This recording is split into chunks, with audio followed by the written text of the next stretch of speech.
कृष्ण गोविंद हरे मुरारी, हे नाथ नारायण वासुदेव। श्री कृष्ण गोविंद हरे मुरारी, हे नाथ नारायण वासुदेव। हे नाथ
भगवान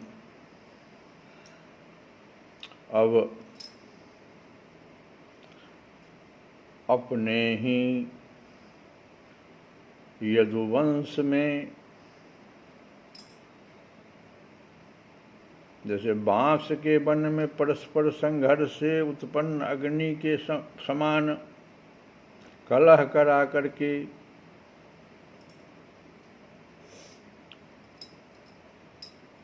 और अपने धाम में लौटना चाह रहे हैं। और ऐसा क्यों करना चाह रहे हैं, तो उसके बारे में भी सुखदेव जी ने कहा कि ये जो यदुवंशी हैं वो मेरे आश्रित हैं, लेकिन धनबल जनबल आदि वैभव के कारण उच्छृंखल हो रहे हैं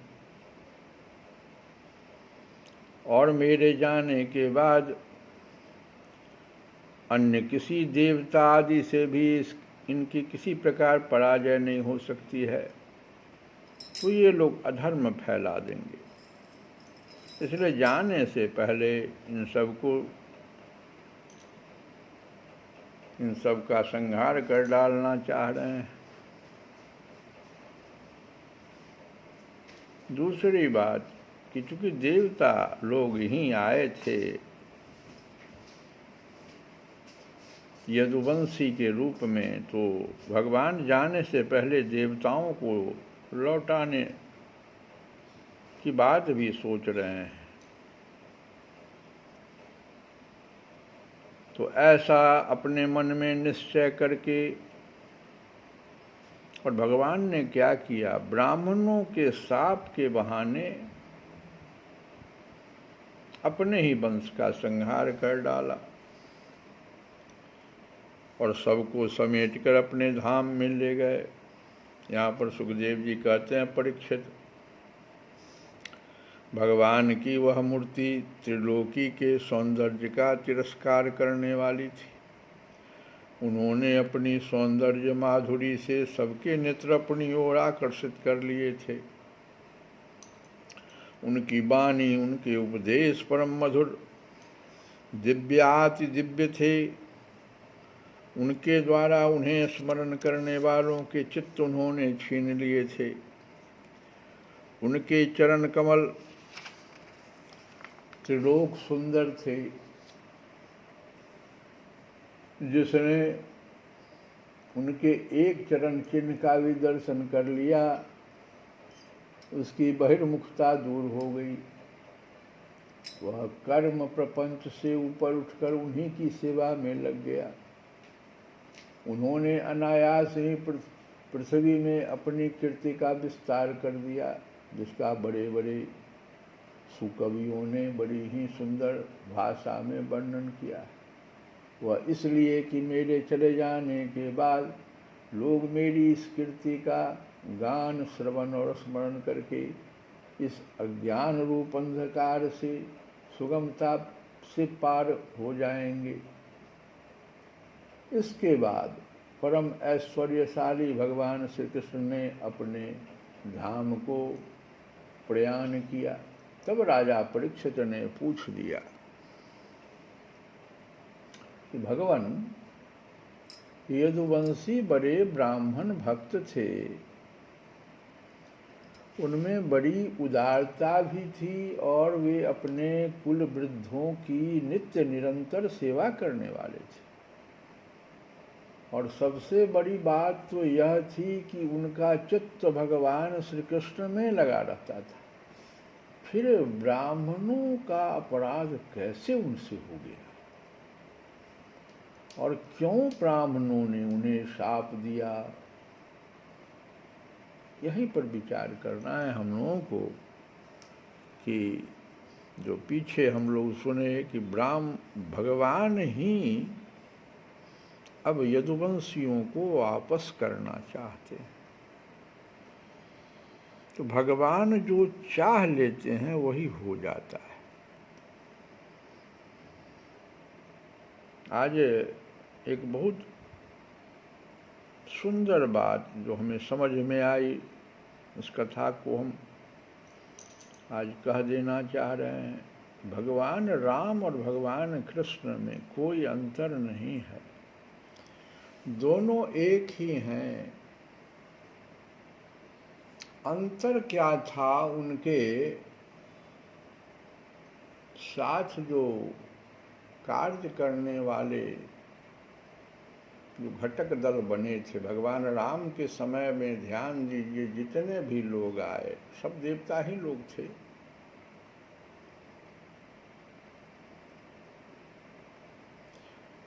और कृष्ण के समय में भी देवता लोग ही आए हैं। लेकिन अंतर क्या था? राम जी के समय में जो लोग भी भगवान को चारों ओर से घेरे हुए थे, उनमें जो प्रमुख लोग थे उनको तो आप जानते हैं, सुग्रीव, हनुमान जी, जामवंत जी, नरनील, ये लोग जो थे, ये लोग भगवान के शरणागत थे।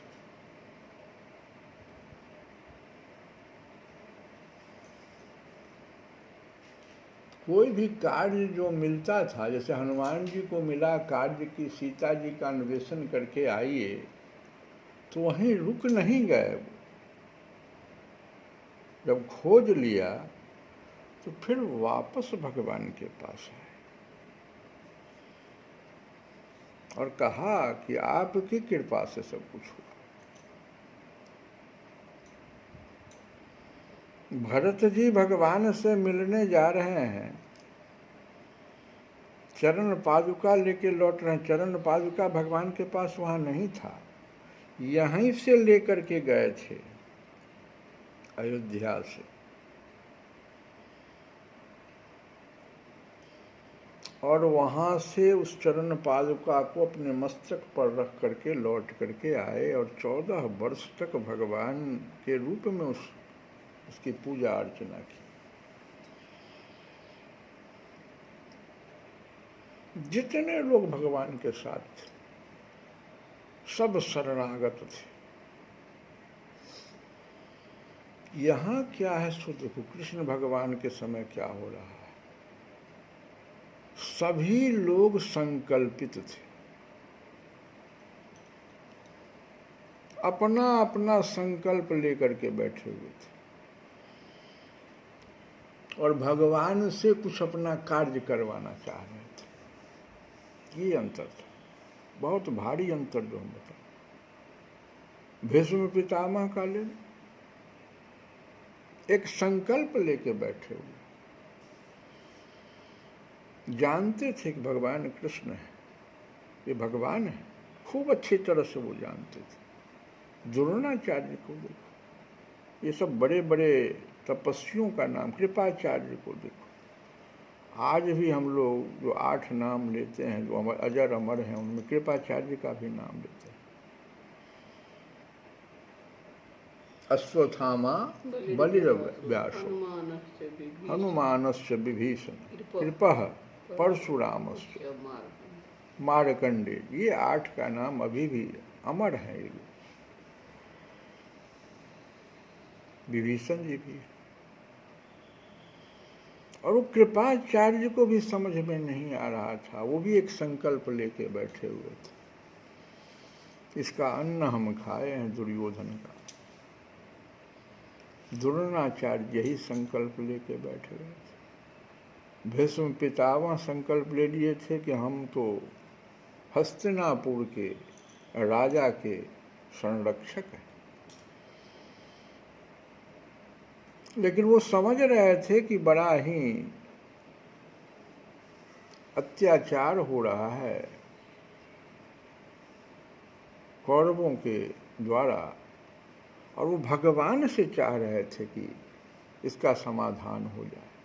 ये अंतर बहुत भारी अंतर। सब लोग एक एक संकल्प लेके बैठे हुए हैं, सब जानते हैं अत्याचार हो रहा है, लेकिन भगवान कर दें। वहाँ ऐसा नहीं था। वहाँ जिसको जो कार्य मिलता था उस कार्य को वो करके फिर भगवान के शरणागत हो जाता था और कहता था आपकी कृपा से हो।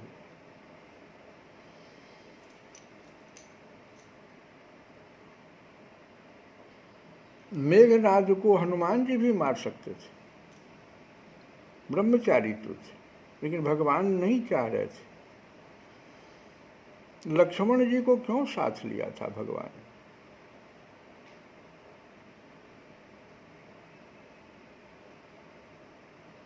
जब लक्ष्मण जी चलने लगे तो उनकी पत्नी और उनकी मां दोनों बाहर तक नहीं आई थी।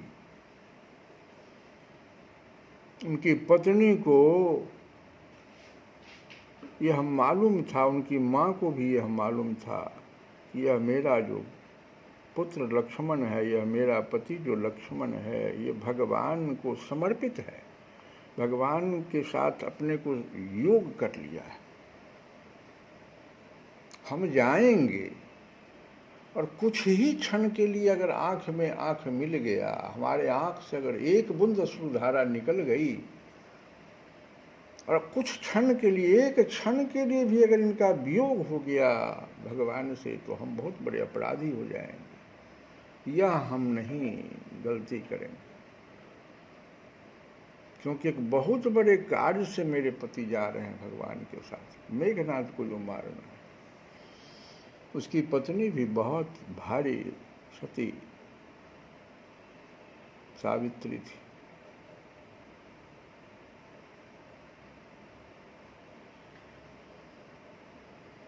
सब लोग भगवान के प्रति समर्पित थे। यहाँ ऐसा नहीं है, यहाँ सब लोग अपना अपना संकल्प लेके बैठे हुए थे। और इसलिए भगवान, वहां देखो भगवान जब जाने लगे तो सबको साथ लेकर के चले गए।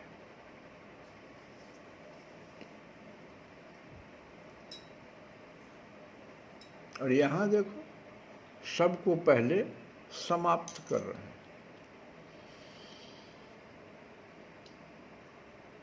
क्योंकि आप हमको हमारे शरणागत नहीं है। आप लोग अपना अपना संकल्प लिए हुए हैं।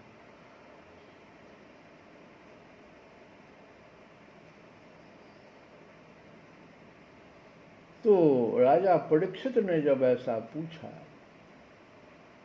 कि ब्राह्मणों ने क्यों उन्हें शाप दे दिया, तो भगवान के परम प्रेमी विप्रवर पूछ रहे हैं। विप्रवर भी तो भगवान के परम प्रेमी थे, यदुवंशी भी भगवान के परम प्रेमी थे। फिर शाप का कारण क्या था तथा क्या स्वरूप था उस शाप का?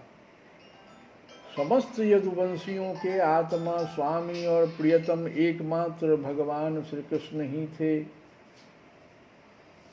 फिर उनमें फूट कैसे हो गई?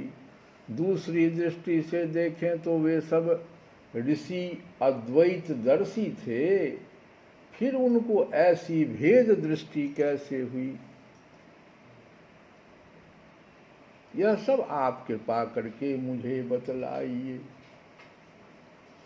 और सुखदेव जी ने तब कहा कि भगवान श्री कृष्ण ने यह शरीर धारण करके, जिसमें संपूर्ण सुंदर पदार्थों का सन्निवेश था, नेत्रों में मृगनयन, कंधों में सिंह अस्कंद, करों में करिकर, चरणों में कमल आदि का विन्यास था।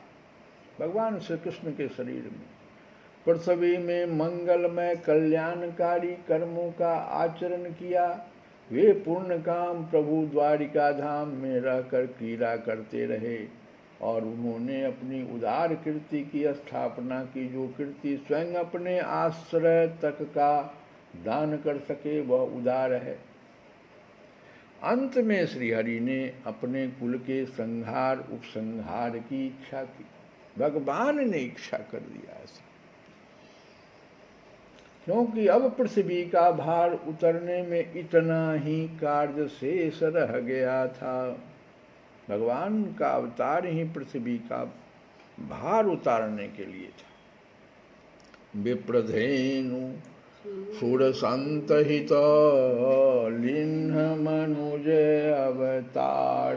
भगवान तो पृथ्वी का भार उतारने के लिए आए थे, उतना ही शेष बच गया था, इसलिए इच्छा भगवान ने ऐसा किया। भगवान श्री कृष्ण ने ऐसे परम मंगलमय और पुण्य प्रापक कर्म किए जिनका गान करने वाले लोगों के सारे कलिमल नष्ट हो जाते हैं। अब भगवान श्री कृष्ण महाराज उग्रसेन की राजधानी द्वारिकापुरी में वसुदेव जी के घर यादवों का संहार करने के लिए काल रूप से ही निवास कर रहे थे। भगवान का रूप अब काल रूप हो गया। उस समय उनके विदा कर देने पर विश्वामित्र, असित, कण्व, दुर्वासा, भृगु, अंगिरा, कश्यप, वामदेव, अत्रि, वशिष्ठ और नारद आदि बड़े बड़े ऋषि द्वारिका के पास ही पिंडारक क्षेत्र में जाकर निवास करने लगे थे। ये सारे ऋषि आ गए थे। भगवान जैसे इच्छा व्यक्त किए, ये सारे ऋषि आकर के पिंडारक क्षेत्र में निवास करने लगे। एक दिन यदुवंश के कुछ उदंड कुमार खेलते खेलते उनके पास जा निकले। उन्होंने बनावटी नम्रता से उनके चरणों में प्रणाम करके प्रश्न किया। अब देखो इतने बड़े बड़े ऋषि हैं और कुछ उदंड रजवंश के कुछ उदंड कुमार खेलते खेलते उनके पास जा निकले, पिंडारक क्षेत्र में पहुंचे और उन्होंने क्या किया, बनावटी नम्रता से उनके चरणों में प्रणाम करके प्रश्न कर दिया। वे जामवती नंदन सांब को क्या कर दिया था ये लोग। भगवान के ही पुत्र जामवती नंदन सांब जो थे उनको स्त्री के भेष में सजा कर ले गए थे। ये उदंड बच्चे सांब को स्त्री के वेश में सजा कर ले गए और कहने लगे, ब्राह्मणों, यह कजरारी आंखों वाली सुंदरी गर्भवती है। यह आपसे एक बात पूछना चाहती है, परंतु स्वयं पूछने में सकुचाती है। आप लोगों का ज्ञान अमोघ अबाध है, आप सर्वज्ञ हैं। इसे पुत्र की बड़ी लालसा है और अब प्रसव का समय निकट आ गया है।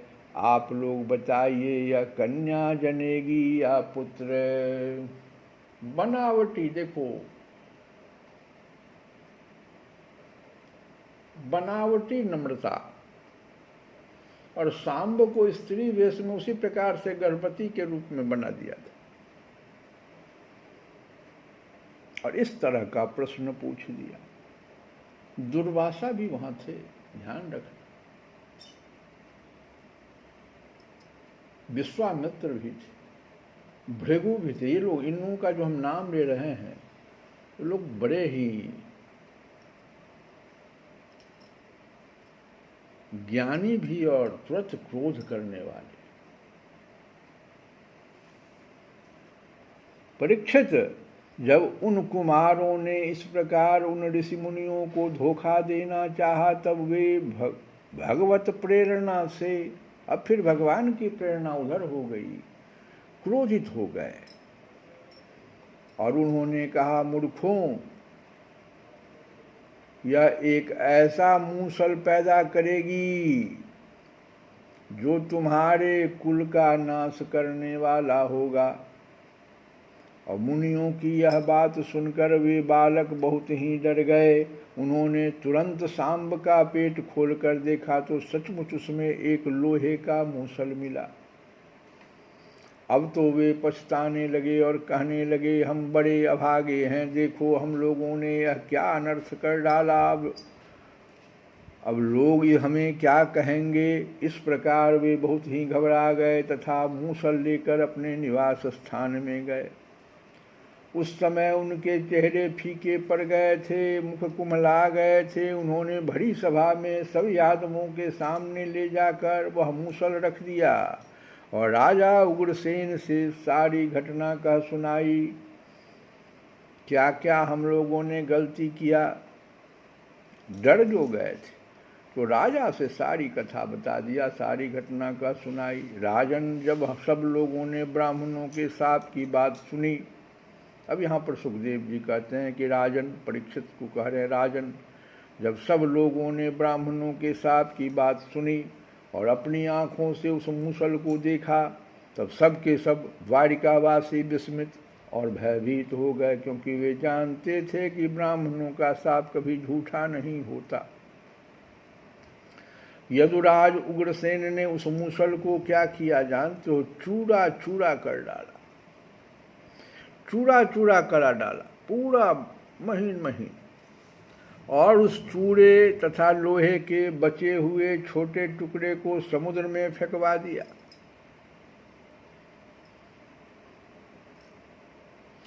और एक चीज और गलती उन्होंने वहां पर कर दिया। हम कहे नहीं कि सभी लोग अपना अपना संकल्प लेकर बैठे हुए थे। जब भगवान वहां हैं तो कम से कम पूछना चाहिए था। तो इसके संबंध में उन्होंने भगवान श्री कृष्ण से कोई सलाह नहीं लिया। भगवान की ऐसी ही प्रेरणा हो गई। देखो किस प्रकार से एक पर एक गलती होता चला जा रहा है। परीक्षित, उस लोहे के टुकड़े को एक मछली निगल गई और वह चूरा तरंगों के साथ बह बह कर समुद्र के किनारे आ लगा। वह थोड़े दिनों में एरक कहते हैं उसको, बिना गांठ की एक घास होती है, उसका नाम है एरक, के रूप में उगाया। मछली मारने वाले मछुओं ने समुद्र में दूसरी मछलियों के साथ उस मछली को भी पकड़ लिया। उसके पेट में जो लोहे का टुकड़ा था उसको जरा नामक व्याध ने अपने बाण के नोक में लगा लिया। भगवान सब कुछ जानते थे, वे इस सांप को उलट भी सकते थे, फिर भी उन्होंने ऐसा करना उचित न समझा और काल रूपधारी प्रभु ने ब्राह्मणों के सांप का अनुमोदन कर दिया। तो इस प्रकार से देखो किस प्रकार से जो भगवान के भक्त थे, ब्राह्मण भी भक्त थे, यदुवंशी भी, लेकिन किस प्रकार से भेद बुद्धि प्रकट हो गई। वहां से क्या तू लाया बंदे,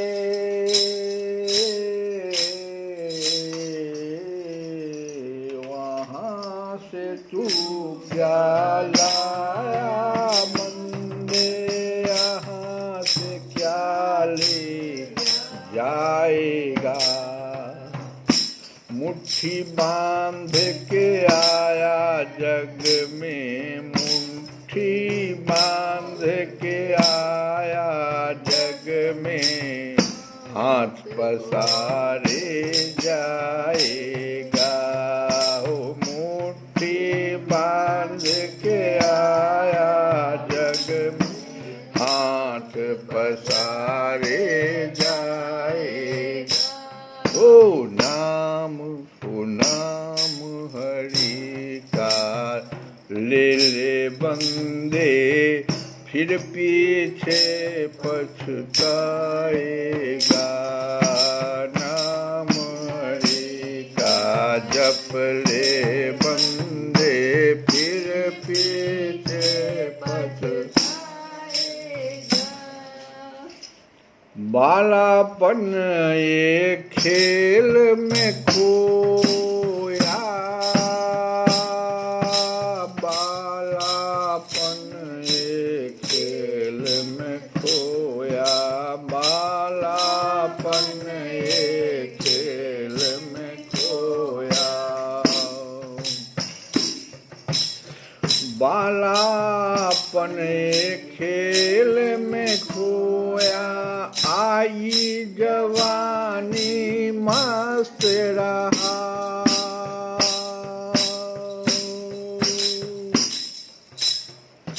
बूढ़ापन में रोग सताया, बूढ़ापन में रोग सताया। आप बड़ा पछताएगा। नाम हरि का जप ले बंदे, फिर पीछे पछताएगा। ओ फिर पीछे पछताएगा। जपना है सो जप ले रे बंदे। कबीर बाबा कह रहे हैं, कबीर बाबा की भाषा है कि जपना है सो जप ले रे बंदे, आखिर में मिट जाएगा। हो आखिर में मिट जाएगा। हो जपना है सो जप ले रे बंदे। क्या जपिएगा? हरे कृष्णा कृष्णा कृष्णा हरे हरे, हरे राम राम राम हरे हरे। जपना सो जप ले बंदे, आखिर में मिट जाएगा। कहत कबीर हो, कहत कबीर सुनो भाई साधो, करनी का फल पाएगा। नाम हरि का जप ले बंदे, फिर पीछे पछताएगा। ओ नाम हरि का जप ले बंदे, फिर पीछे पछताएगा। श्री कृष्ण गोविंद हरे मुरारे, हे नाथ नारायण वासुदेव।